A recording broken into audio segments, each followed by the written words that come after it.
आपके खुद के अध्ययन में भी आपने ध्यान दिया होगा कि यीशु मसीह हमारा जीवन का आधार होना चाहिए। Christ should be the foundation of our life। इसका अर्थ क्या है? मसीहा जो है, यीशु मसीह जो है, हमारा जीवन का आधार या नींव या बुनियाद कैसे बन सकता है? या जब हम कहते हैं या टीचर्स सिखाते हैं, तो क्या हमने कभी सोचा इस बारे में? इसका मतलब क्या है? How can you make Jesus the foundation of your life? क्या हमारा विश्वास यीशु मसीह में होने से हमारे जीवन की नींव यीशु मसीह बन जाता है? Lifestyle should be based on the word, standard that he has set। हर बात मतलब Every choice, every decision। क्या बाइबल में कहीं लिखा है क्या? क्योंकि जो कुछ हम चर्चा करेंगे और फिर निष्कर्ष निकालेंगे, लेकिन जिस निष्कर्ष में हम पहुंचते हैं, ये भी जरूरी है कि वो बाइबल में लिखा भी हो। बाइबल हम दिमाग बहुत लड़ा सकते हैं, लेकिन हमने परमेश्वर से क्या कहा था? अभी मेरी आंखों को खोल। हमने क्या मांगा था प्रभु से? मेरी आंखों को खोल ताकि हम या मैं, वैसे बाइबल में लिखा है, बदल संहिता में लिखा है तेरी व्यवस्था। अब व्यवस्था एक ऐसा शब्द है जिसका मतलब जब आपको समझ में आएगा, बहुत कुछ समझ में आएगा। व्यवस्था शब्द जो है वो नहीं है जो आम तौर पर हम सब सोचते हैं। व्यवस्था एक खूबसूरत शब्द है। हिंदी में और अंग्रेजी में जो ट्रांसलेशन है उसका लॉ, लेकिन वो हिब्रू में थोड़ा है। थोड़ा एक बहुत बहुमूल्य शब्द है। दाऊद ने कहा कि मेरी आंखों को खोल ताकि मैं तेरी व्यवस्था के अद्भुत बातों को समझ सकूं। इसका मतलब उस व्यवस्था में अद्भुत बातें हैं। ये हमने परमेश्वर से मांगा है, तो वो ऐसा करेगा, करना चाहिए ना। हम इस उम्मीद के साथ चर्चा करेंगे कि जब हम चर्चा कर रहे हैं तो पवित्र आत्मा हमारी सहायता करेगा, हमारे आत्मिक आंखों को खोलेगा ताकि हम इन चीजों को समझ सकें। यीशु मसीह में हमारे जीवन की नींव या फाउंडेशन या बुनियाद डालने का या बनाने का मतलब, आपको मालूम है कि पवित्र शास्त्र में एक मनुष्य के जीवन को कई बार एक इमारत, एक बिल्डिंग से तुलना किया है, कई जगहों पे एक पेड़ से तुलना किया है। तो अलग अलग विधि से हमारे जीवन को हमें ही समझाने के लिए परमेश्वर ने अलग अलग चीजों को इस्तेमाल किया है। एक जगह पर मत्ती का सुसमाचार का 7वां अध्याय में आपको मिलेगा, 24वें पद में शायद लिखा है ना कि यीशु मसीह ने कहा ना कि जो मेरी बातें सुनकर उसको मानेगा वो उस व्यक्ति का समान होगा जिसने अपना घर चट्टान पे बनाया है। ओके, तो यीशु मसीह ने कहा कि जो मेरी बातें सुनकर उसके अनुसार करेगा या उस पे चलेगा या उसको मानेगा, डिपेंडिंग ऑन कौन सा ट्रांसलेशन आप पढ़ रहे हैं, उसमें लिखा है कि जो ऐसा करेगा, जो मानेगा, जो मेरी बातों को मानेगा, उसका जीवन कैसे होगा? उसके जीवन की नींव जो है या फाउंडेशन जो है एक चट्टान पे होगी। तो इसका मतलब क्या है? मैं आपके बारे में नहीं कह सकता, मैं अपने बारे में कह सकता हूँ कि कुछ दिन पहले प्रभु ने मुझे कुछ समझाया, पवित्र आत्मा ने मुझे कुछ पहले बताया, फिर बाइबल में देखने के लिए मुझसे कहा। तो पहले प्रभु ने बात की, जैसे आता ना कुछ बातें आती, उसके बाद मैं इस पैसेज को पढ़ना शुरू किया और मैं, जहां तक मुझे याद है, मैं हमेशा ये सोचता था प्रभु ये कह रहा है कि जो मेरी आज्ञाओं पर चलेगा, आप मेरे साथ सुन रहे ना, जो मेरी आज्ञाओं को मानेगा उसका जीवन की नींव जो है चट्टान पे होगी। मैं ऐसा समझता था। आप क्या समझते थे? आप अभी तक क्या समझते थे मुझे नहीं पता, तो मैं ऐसा समझता था। तो कितने लोग मेरी तरह सोचते थे? मैं ऐसा सोचता था, अगर मैं परमेश्वर की आज्ञाओं पर चल रहा हूँ तो मेरा जीवन की नींव जो है, यानी मेरा उस मकान के रूप में जो मेरा जीवन है, उस मकान की नींव जो है यीशु मसीह पर होगी। बट प्रभु ने ऐसा नहीं कहा। क्या उधर कहीं भी आपको आज्ञा शब्द मिलता है? आज्ञा हिंदी में आज्ञा या अंग्रेजी में कमांडमेंट्स मिलता है आपको? उसमें बातें लिखा है कि मेरी बातें, थिंग्स आई एम सेइंग, जो बातें मैं कह रहा हूं। तो क्या परमेश्वर ने शुरू से सिर्फ आज्ञाएं दी हमें, या यीशु मसीह ने शुरू से सिर्फ आज्ञाएं दी हमें? सोच के बताइए। मतलब मत्ती से लेके प्रकाशित वाक्य तक जो आखिरी पुस्तक है, या उत्पत्ति से लेके मलाकी तक सिर्फ आज्ञा ही आज्ञा है परमेश्वर की। तो फिर क्या कह रहा था यीशु मसीह? प्रभु क्या कह रहे थे? जो मेरी बातें सुनकर। अगर आप 7वां अध्याय के शुरू से पढ़ना शुरू करें, अब हम सबको मालूम है कि बाइबल में शुरुआत में जब बाइबल लिखी गई थी कोई अध्याय नहीं था, ये बात सबको मालूम है। कोई वर्सेस नहीं थे, नंबर्स नहीं थे, पहला दूसरा। आज है, हमारे लिए आसान है। मैं बोलता हूँ 7 का 24 आप फटाफट खोल लेते हैं, लेकिन शुरुआत में जब ये इन लोगों ने, जैसे मत्ती ने अपना सुसमाचार लिखा था, उसमें चैप्टर्स नहीं थे। तो हमें बाइबल पढ़ते समय ये ध्यान रखना है कि बाइबल में चैप्टर्स नहीं थे, तब हमारे लिए समझना आसान होगा। यीशु ने कहा जो मेरी बातें सुनकर, कौन सी बातें? जो अब तक वो बता चुके थे और आगे बताने वाले थे, सारी बातें। और उन सारी बातों में आपको क्या दिखता है? यीशु मसीह की पहचान क्या है? यीशु मसीह को आप कैसे पहचानते हैं? ओके, यीशु मसीह प्यार है। यीशु मसीह में और क्या है? ओके, यीशु मसीह में सच्चाई है, सत्य है, यानी वो कभी बदलता नहीं। और क्या है? ओके, यीशु मसीह में दीनता है, फेथफुलनेस वो है, ठीक है, वो सच्चाई। और ओके, यीशु मसीह में शांति है। और क्या है? और क्या है? Okay, he is just. Okay, यानी वो राइचस है, धर्मी है। और क्या है? और क्या है? सैक्रिफाइस। और क्या है? ठीक है, वो राजा है, वो मुक्तिदाता है, सेवियर है, लेकिन यीशु मसीह की पहचान में हम क्या क्या देखते हैं पवित्र शास्त्र में? ठीक है, नहीं, यीशु मसीह की पहचान की, यीशु मसीह को आप कैसे देखते हैं? आपने जितनी बातें बताई सही है। यीशु मसीह प्यार है, यीशु मसीह शांति है, यीशु मसीह धर्मी है, यीशु मसीह में धीरज है, यीशु मसीह में और क्या क्या बताया था आपने?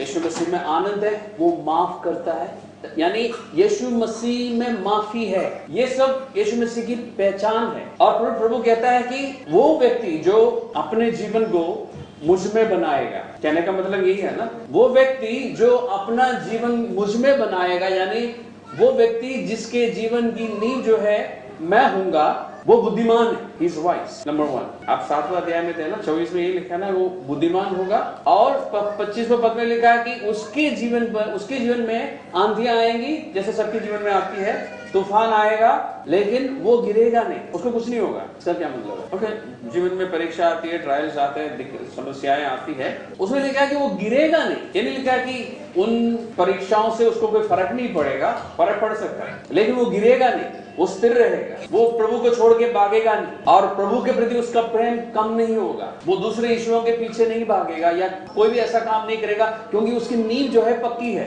अब हमने कहा है कि यीशु मसीह प्यार है, हमने कहा कि वो सत्य है, कभी बदलता नहीं, हमने कहा कि वो शांति है, हमने कहा कि वो धीरज है, हमने कहा कि वो माफी है, उसमें माफी है, यानी खुद माफी का जरिया है, उसमें माफी है ना। ओके, हम अनंत जीवन की बात बाद में करेंगे, उसमें सामर्थ्य हुए हम बाद में करेंगे, है ना, उसमें चंगाई है, वो सब बाद में करते हैं। अगर आप मत्ती का शुरुआत से चर्चा देखेंगे, ध्यान से देखेंगे, और बाकी गॉस्पेल्स में भी और बाकी सारे पत्रियों में भी यीशु मसीह ने बहुत ही अनमोल बहुमूल्य शिक्षा दी है लोगों को, जिसमें यीशु मसीह की पहचान है, जिसमें परमेश्वर की पहचान है। उन शिक्षाओं के द्वारा परमेश्वर मानव जाति को क्या बता रहा था कि मैं ऐसा हूँ। जैसे प्रभु ने कहा ना कि किसी पर दोष मत लगाओ। परमेश्वर किसी पर दोष लगाता है, जबकि दोष लगाने का पूरा अधिकार उसके पास है, लेकिन वो दोष नहीं लगाता, वो उसकी पहचान है। जिस तरह शुरुआत में जब परमेश्वर ने 10 आज्ञाएं दी थी, आज्ञा शब्द सुन के हम घबराते हैं, लेकिन वो आज्ञाएं जो है परमेश्वर की पहचान है। तो यीशु मसीह प्यार है, उसमें धीरज है, उसमें शांति है, उसमें संयम है, वो दूसरों पर दोष नहीं लगाता। और वो कहता है कि जो ये सारी बातें सुनकर, यानी उसकी शिक्षाओं में आपको ये सारी चीजें मिलती है। इसी बात को लूका का सुसमाचार में भी आपको पढ़ने को मिलेगा, लूका के 6 अध्याय में। और वहां पर एक और बात हमें देखने को मिलती है। अभी पास्टर राहुल ने कहा था ना कि उसमें क्या है, दीनता है। यीशु मसीह में आप क्या देखते हैं? यीशु मसीह जब मनुष्य के बीच में रहा, आपने क्या देखा यीशु मसीह में? दीनता आपको दिखाई देती है, उसमें करुणा है, उसमें अनुग्रह है, और उसमें आज्ञाकारिता है ना, आपको दिखाई देता है। और वो कहता है कि जो अपने जीवन को मुझ में बनाएगा, तो अगर मैं अपने जीवन यीशु मसीह में बनाऊंगा, तो मेरे जीवन की नींव में क्या होना चाहिए? ये सब चीजें होनी चाहिए ना, प्यार।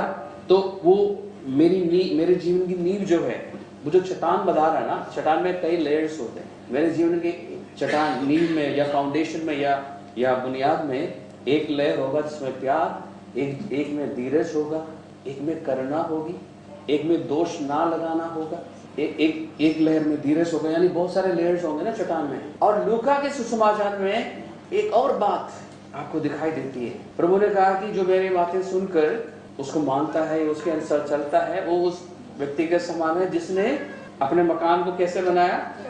चट्टान पे बनाया। लेकिन चट्टान में बनाने के लिए उसने क्या किया?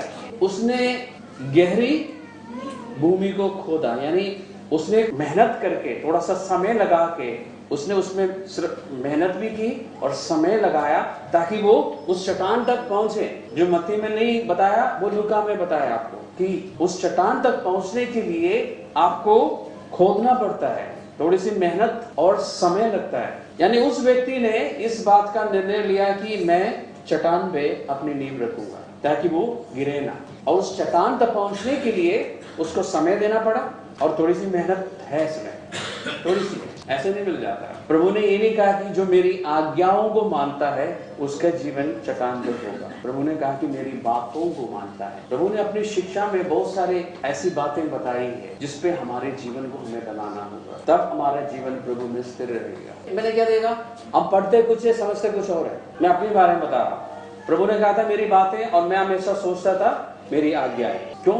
क्योंकि वहां मानने वाले शब्द है तो हमने से आज्ञा है, ओके, तो हम सारी आज्ञाओं को गिन लेंगे, उसको मानेंगे। नहीं, प्रभु ने ऐसा नहीं कहा था। प्रभु ने कहा था मेरी बातों को। अब आप मत्ती का सुसमाचार के 7वां, 6वां, 5वां अध्याय को पढ़िए, उसमें क्या क्या शिक्षा दी गई है। उन शिक्षाओं के द्वारा प्रभु ने अपनी पहचान दी है। और जब प्रभु ने कहा ना कि तुम दूसरों के साथ वो करो जो तुम उनसे उम्मीद रखते हो, ठीक है, क्या प्रभु ने ऐसा नहीं किया? प्रभु ने चाहा ना कि हम उससे प्यार करें, चाहा तो प्रभु ने क्या किया? हमसे प्यार किया। तो प्रभु ने, यीशु मसीह ने हमें ऐसा कोई भी काम करने के लिए नहीं कहा जो उसने खुद नहीं किया हो। जब वो हमें शिक्षा दे रहा था, अपनी पहचान दे रहा था, वो उन चीजों में हमें अपने जीवन को बनाना चाहिए। तो आज के बाद जब आप इस 7वां, 6वां या 5वां या कोई भी अध्याय खोलिए, उसमें आपको जैसे जिसको कितना अनमोल रत्न मिलेंगे, बहुमूल्य चीजें मिलेंगी, जिसमें आप यीशु मसीह को देख सकते हैं। शुरुआत में मैंने बताया ना कि यूहन्ना का 15वां अध्याय का 26वें पद में यीशु मसीह ने कहा ना कि वो पवित्र आत्मा जब आएगा वो मेरी गवाही देगा। प्रभु यीशु मसीह ने अपने चेलों के साथ 3 साल बिताया लगभग। उन 3 सालों में बहुत सारी शिक्षाएं दी है उनको। अब प्रभु ने फिर क्या कहा था? बहुत सारी बातें तुम्हें अभी समझ नहीं आएगी, लेकिन जब वो आएगा, जब पवित्र आत्मा आएगा, जब सत्य का आत्मा आएगा, वो तुम्हें सारी बातें याद दिलाएगा और वो तुम्हें सिखाएगा, सारी बातों की वो समझ तुम्हें देगा। जब यीशु मसीह चले गए और पवित्र आत्मा आ गया तो उनको बहुत सारी बातें समझ, अच्छा वो प्रभु ने जो उस दिन सिखाया था उसका मतलब ये था। आप जान रहे, जब यीशु मसीह के जी उठने के बाद जब एमाउस नाम की जगह पे जा रहे थे, 2 चेले जा रहे थे, उनको कुछ नहीं समझ आया कि ये क्या हुआ है। जबकि प्रभु उनको अक्सर ये बोलते थे कि एक दिन मुझे मरना होगा, इसराइल के पुरनिये और शास्त्री सब मुझे पकड़ के मारेंगे। समझ नहीं आया। यीशु मसीह की मृत्यु के बाद थोड़ा सा शोक मना रहे थे, दोनों आपस में बात कर रहे थे, यार हमने तो सोचा कि ये हमारा उद्धार करेगा, ये इसराइल का राजा होगा। प्रभु ने पूछा ना कि किस तरह की बातें कर रहे हो? फिर प्रभु बातें करते गए। फिर लिखा है एक जगह पे 45वें पद में 26वें अध्याय का कि उसने उनकी आंखों को खोल दिया। जब आंखों को खोल दिया तो उनको समझ आ गया। इस बारे में हमने पहले भी एक बार चर्चा की है ना। तो जब पवित्र आत्मा आंखें खोल देता है तो पवित्र शास्त्र की बातें समझ आती है। नहीं तो आपको पता है, आपसे ज्यादा, मुझसे ज्यादा कम्युनिस्ट वालों को बाइबल मालूम है। आपको मालूम है ये बात? नहीं मालूम था, तो आज पता चला। जो कम्युनिस्ट पार्टी है वहां पर बाइबल सिखाई जाती है, बाइबल की एक एक बात सिखाई जाती है, क्योंकि उनका मकसद है कि बाइबल की सारी बातें कम्युनिस्ट पार्टी के लोगों को मालूम हो, ताकि वो ये प्रूव कर सके कि परमेश्वर नहीं है। क्योंकि कम्युनिस्ट पार्टी को मेंबर्स किसी भी ईश्वर पर विश्वास नहीं कर सकते, इसलिए इनको बाइबल अच्छी तरह सिखाया जाता है कि बाइबल में ये सब चीजें लिखा है। तो आप मुझे कैसे पता है? मैंने बात की है लोगों से। तो जो वर्सेस आप बताएंगे ना, उससे 2 वर्स ज्यादा आपको बता सकते, फिर वो बताएंगे कि वो गलत क्यों है या वो सही क्यों नहीं। तो मेरा कहने का मतलब, हमसे ज्यादा बाइबल वो जानते हैं, लेकिन फिर भी वो परमेश्वर को नहीं जानते। तो पवित्र आत्मा की सहायता चाहिए हमें परमेश्वर की बातों को सुनने की, क्योंकि ये आत्मिक बातें हैं। प्रभु यीशु मसीह ने कहा ना, जो बातें मैं कहता हूँ वो कैसी बातें होगी, या उसमें आत्मा है और जीवन है। तो हम सिर्फ इस दिमाग से इसको नहीं समझ सकते। तो हमारे जीवन की नींव क्या होनी चाहिए? हम सबको मालूम है, यीशु मसीह होना चाहिए। लेकिन इसका मतलब क्या? ये सब बातें हमारे जीवन में होनी चाहिए। हमारे जीवन की नींव जो है सिर्फ चंगाई नहीं हो सकती। हमारे जीवन की नींव जो है चमत्कार नहीं हो सकते। क्यों नहीं हो सकते? यीशु मसीह चमत्कार करता था ना, यीशु मसीह चंगाई देता था, और हमें भी कहा कि जो मुझ पर विश्वास करेगा वो बीमारों पर हाथ रखेंगे और वे चंगे हो जाएंगे। तो फिर हमारे जीवन की नींव जो है चंगाई क्यों नहीं हो सकती? या हमारे जीवन की नींव जो है या फाउंडेशन जो है चमत्कार क्यों नहीं हो सकते? वो भी तो यीशु मसीह करता था, आज भी करता है, हमारे द्वारा भी करता है। ऐसा क्यों नहीं हो सकता? सोचिए, पवित्र आत्मा से पूछिए। ओके, वो फाउंडेशन नहीं है। Okay, good. चंगाई नहीं होगी तो हमारा विश्वास नहीं होगा उसमें, क्योंकि चंगाई जो है उसके प्यार की पहचान, चंगाई जो है उसकी करुणा का प्रतीक। परमेश्वर लोगों को क्यों चंगा करता है? क्योंकि वो करुणाकारी है। परमेश्वर लोगों को छुड़ाता क्यों है? क्योंकि वो सबको प्यार करता है। तो हम ये कह सकते हैं कि चंगाई और चमत्कार वगैरह जो है उस प्यार की पहचान, उस करुणा की पहचान, उस पर हम अपनी नींव नहीं बना सकते। नींव नीचे बनाया जाता है ना, ऊपर नहीं बना सकते। चंगाई सामने दिखती है ना, चमत्कार दिखते हैं, उस पर हम नहीं बना सकते। परमेश्वर जब चंगाई करता है, छुड़ाता है, कुछ चमत्कार हमारे जीवन में करता है, उसके पीछे उसके बेस में, उसके फाउंडेशन में क्या है? परमेश्वर का प्यार है। उस पर हमें खड़ा होना होगा, तब हम नहीं गिरेंगे। वैसे बहुतों से मैंने इंटरव्यू लिया, आपको पता है, जब आप नए थे, मैं आपसे पर्सनली पूछता था ना कि आप चर्च में क्यों हैं। मैं आपसे पूछता था ना कि आप यीशु मसीह पर क्यों विश्वास करते थे। जिन लोगों से नहीं पूछे उनसे पूछूंगा जरूर, मैं पहुंच जाऊंगा एक दिन। मैंने आपसे कईयों ने कहा कि मेरे जीवन में चंगाई हुई थी या मेरे बिजनेस ठीक हुए। अब मैंने आपको कहा था ना कि आप एक दिन चर्च में नहीं दिखाई देंगे, अगर इस कारण से आप चर्च में हो। नहीं पास्टर ऐसा नहीं। मैं कहता नहीं, क्योंकि आप गलत वजह से यीशु मसीह के पीछे चल रहे हो, आप ज्यादा समय नहीं चलेंगे। आज आप चंगे हो गए, आप यीशु कर रहे हो, आपके बिजनेस ठीक हुए, आप बहुत खुश हो, लेकिन जिस दिन दोबारा बिजनेस गिरेगा और आपकी प्रार्थना से कुछ नहीं होगा, तब आप भाग जाएंगे। आप में से कितनों को याद है, मैं पर्सनली बैठ के फिर आपको बताया था कि यीशु मसीह पर विश्वास करने का एक ही कारण है, अब वो कारण ये है, वो कारण आपको पता है। तो हमारी नींव सही जगह पर होनी चाहिए और सही बातों पर होनी चाहिए, तब प्रभु ने जो आज्ञाएं भी दी ना, वो हम आराम से कर सकेंगे। प्रभु ने जो बातें हमें करने के लिए कहा है, हमें करने में कोई तकलीफ नहीं होगी। जैसे प्रभु ने कहा कि अपने दुश्मनों से प्यार, उनको प्यार करो, दुश्मनों के लिए, है ना, उन्हें प्यार करो। और जो लोग आपको सताते हैं, जो लोग आपको गालियां देते हैं, ऐसा कहीं लिखा है क्या? पढ़ के देखिए, मिलेगा जरूर। गाली मेरा ट्रांसलेशन है, जो आपका अपमान करते हैं, तो हिंदी में आपको मिलेगा जो आपका अपमान करते हैं। तो साधारण भाषा में इसको हम ऐसे कह सकते हैं ना, ठीक है। जो आपको आपके पीछे से आपको गालियां देते हैं, उनके लिए क्या करो? प्रार्थना करो। और जो आपको श्राप देते हैं, उनको क्या दो? उनको आशीर्वाद दो। अगर हमारे पास प्यार है, अगर हम दीनता में हैं, अगर हमारे पास करुणा है, तो हम उन लोगों के लिए प्रार्थना कर सकेंगे जो हमारा अपमान करते हैं या फिर हमें सताते हैं, जो हमारे साथ क्रूरता से बातें करते हैं या व्यवहार करते हैं, और हम पलट के उनको प्यार कर सकते। अगर ये चीजें हमारे जीवन में नहीं है, तो हमारी नींव मजबूत नहीं होगी, क्योंकि ये सब कुछ यीशु मसीह ने स्वयं किया। आप गॉस्पेल्स में क्या पढ़ते हैं? यही तो हम देखते हैं। यीशु मसीह ने प्यार किया, करुणा दिखाई, जो यीशु मसीह के विरोध में खड़े रहते थे उनको भी प्यार किया, उनके लिए भलाई की, उनको चंगाई मिली। जो यीशु मसीह को नहीं मानते थे उनको भी चंगाई मिली, उनके अंदर से भी दुष्ट आत्माएं निकल गई, वो आजाद हुए। जिन्होंने यीशु मसीह का मजाक उड़ाया जब वो सलीब में थे, उनको भी माफ किया, उनके लिए भी उद्धार के लिए रास्ता बनाया। तो ये सब कुछ होना चाहिए हमारे जीवन के लिए। पवित्र शास्त्र में एक जगह पे लिखा है ना, परमेश्वर कहता है ना कि मेरा विचार और तुम्हारे विचार में समानता नहीं है ना, मेरी गति और तुम्हारी गति में फर्क है। बल्कि ऐसा भी लिखा है कि जिस तरह आसमान पृथ्वी से ऊंचा है, वैसे मेरा विचार जो है तुम्हारे विचार से काफी ऊंचा है। ओके। और एक दिन, ये बहुत पहले की बात है, एक दिन प्रभु ने मुझे इसमें से कुछ सिखाया, बल्कि कई सारी बातें इसमें से निकल आई। ये कहाँ पे लिखा है? यशायाह नबी के 55वें अध्याय में लिखा है, आप चाहे तो देख सकते हैं। ये कह के प्रभु हमसे क्या कह रहा है? देखिए, जब मैंने पहली बार इस पर से टीचिंग सुनी किसी से, तो मुझे ऐसा लगा कि परमेश्वर यूं कह रहा है कि तुम सब बेकार के हो, तुम सब निकम्मे हो, तुम मेरी बातों को नहीं जानते, तुम्हारा विचार बहुत घटिया है और मेरा विचार बहुत अच्छा है। परमेश्वर ऐसा नहीं कह रहा। उस अध्याय की शुरुआत में देखिए परमेश्वर कितनी प्यारी प्यारी बातें करता है हमसे। उस 55वें अध्याय की शुरुआत में देखिए, उसके बाद की बातों को ध्यान से देखिए, कितना प्यार भरी, कितना करुणा भरी, कितना अनुग्रह भरी बातें परमेश्वर हमसे कर रहा है। परमेश्वर क्या कह रहा है हमसे?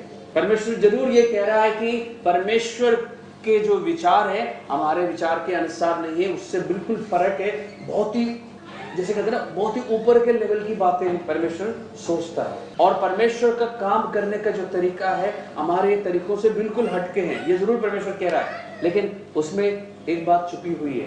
पवित्र आत्मा की सहायता से आप जान सकेंगे। उसमें परमेश्वर ये कह रहा है कि तुम मेरे विचारों को जान सकते हो, तुम मेरी गति को पहचान सकते हो। उस अध्याय के ऊपर और नीचे की बातों को पढ़िए, फिर आपको समझ, अब फिर पवित्र आत्मा से थोड़ा सा मदद मांगिए, आपको दिखाई देगा। उससे पहले क्या परमेश्वर ने बात की हमसे? परमेश्वर ने वो बातें करी है जो हमारे साथ हो सकती है, जो परमेश्वर हमारे जीवन में देखना चाहते हैं। और ये बात और ये इस्राएल के विश्वासियों से, जो हमारे लिए भी है। कहते हैं कि तुम एक ऐसी जाति को बुलाओगे जो तुम्हें नहीं जानती, लिखा है। और वो फिर आके क्या करेंगे?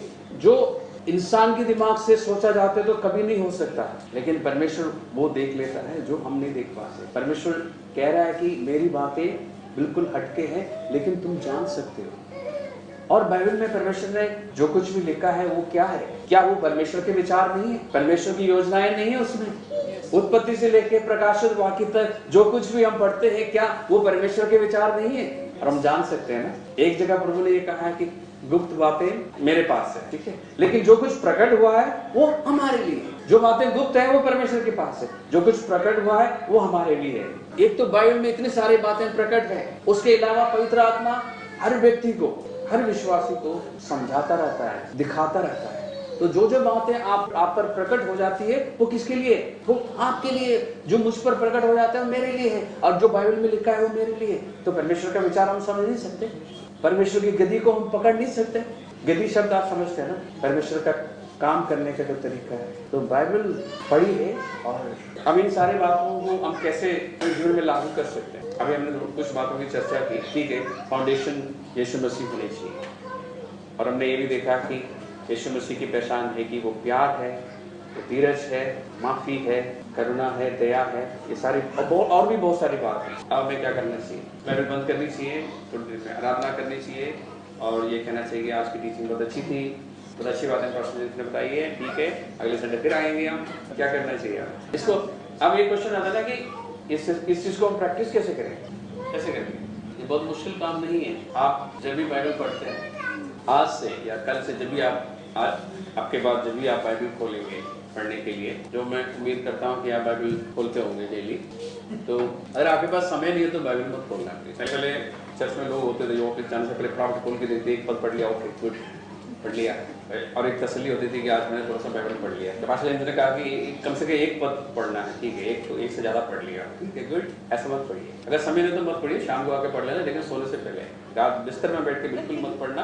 आप थोड़ा सा 10 मिनट निकालिए और बाइबल खोलिए, और फिर पवित्र आत्मा से कहना कि पवित्र आत्मा मुझे सिखाओ, और वो आपको सिखाएगा। पढ़िए, पवित्र आत्मा कुछ ना कुछ सिखाएगा, और जो आप पर प्रकट होता है उस समय उस बारे में दिन भर सोचिए। दिन भर सोचने का मतलब, मेरा मतलब ये नहीं कि 24 घंटे आप वही सोचेंगे, फिर ऑफिस से मेमो मिलेगा आपको। दिन भर जो है, जैसे बाइबल में लिखा होता ना, दिन रात इस पर मनन करना है, तो उसके पास कोई काम नहीं था, बेकार काम लगा। वो एक अंग्रेजी में कहते हैं फिगर ऑफ स्पीच, ठीक है, हिंदी में क्या कहते हैं इसको? वाक्य अलंकार कहते हैं, ठीक है।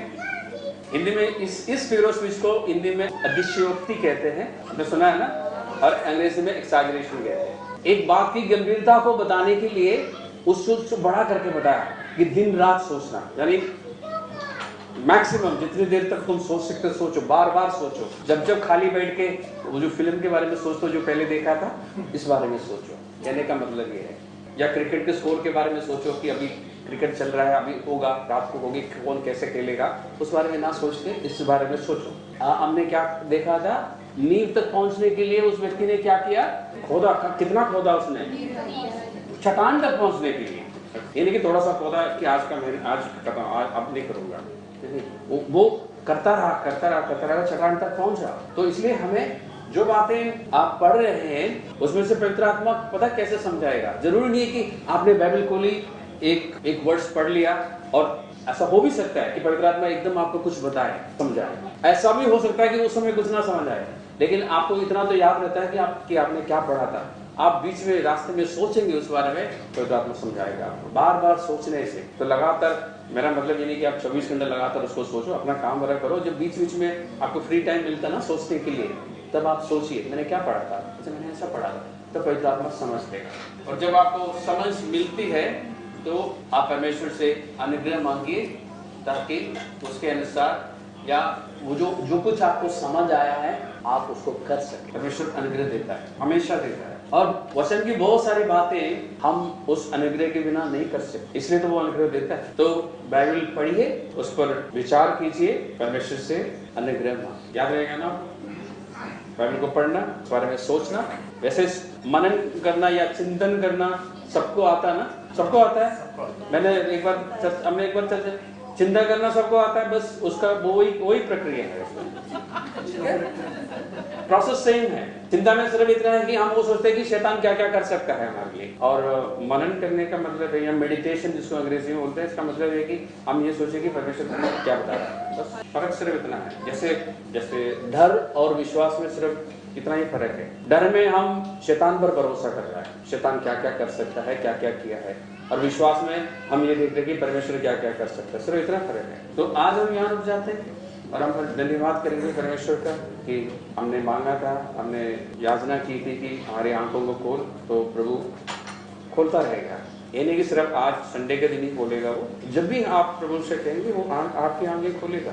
हम एक बार परमेश्वर का धन्यवाद। पिता परमेश्वर, हम यीशु मसीह के नाम से तेरे सम्मुख धन्यवाद करते हैं इस पवित्र शास्त्र के लिए, इस बाइबल के लिए, जो कि तेरा वचन है, तेरी मनसा है, उसमें तेरे विचार है प्रभु, तेरी योजनाएं हैं। और परमेश्वर, हम धन्यवाद करते हैं पवित्र आत्मा के लिए जो हमारे अंदर है, हमारे साथ है, हमारा सहायक बन के हमारे साथ रहता है और हमारी आंखों को खोलता है, हमें समझाता है और प्रभु यीशु मसीह के बारे में हमें सब कुछ सिखाता है। आज जो अध्ययन हम सब ने मिलके किया है प्रभु, हम धन्यवाद करते हैं उन सब बातों के लिए जो कुछ आज हम लोगों पर प्रकट हुआ, उसके लिए हम धन्यवाद करते हैं और प्रार्थना करते हैं परमेश्वर कि तेरी बातों में चलने के लिए प्रभु यीशु मसीह में हमारे जीवन की नींव को बनाने में हमारी सहायता करना, में अनुग्रह देना कि हम प्रभु को पहचान सके और फिर उस पहचान में हम अपनी पहचान को बना सके, प्रभु अपने जीवन की नींव को बना सके, यीशु मसीह के नाम से।